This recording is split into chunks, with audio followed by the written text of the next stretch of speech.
Il-familja hija l-aktar komponent qawwi u essenzjali tas-soċjetà tagħna biex tipprovdi stabilità morali, emozzjonali u ekonomika.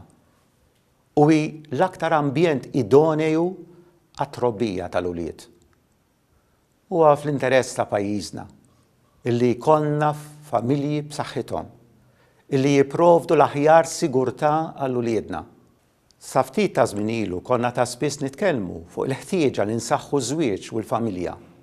Dan jibqa' l-obbligu tagħna għaliex dawn l-istituzzjonijiet jirrappreżentaw valuri li daqskemm huma tradizzjonali, daqstant ieħor huma progressivi.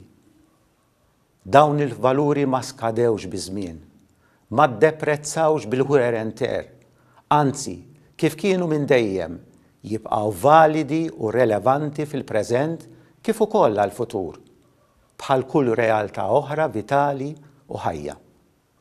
Dan b'ebda mod m'għandu jimpinġi fuq id-drittijiet ċivili li huma intitolati għalihom il-minoranzi fil-pajjiż u li jridu jibqgħu jiġu mħarsa minn kull tip ta' diskriminazzjoni.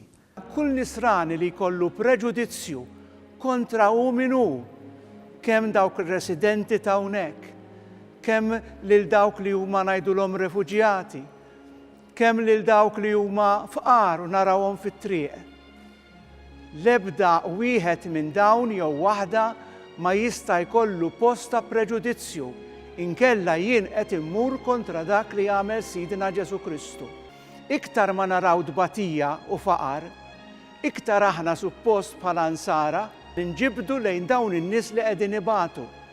Għaliex Ġesu għalhekk ġie fostna proprju fil-Ar ta' Betlehem biex hu jingħaqad ma' dawk kollha li huma fqar.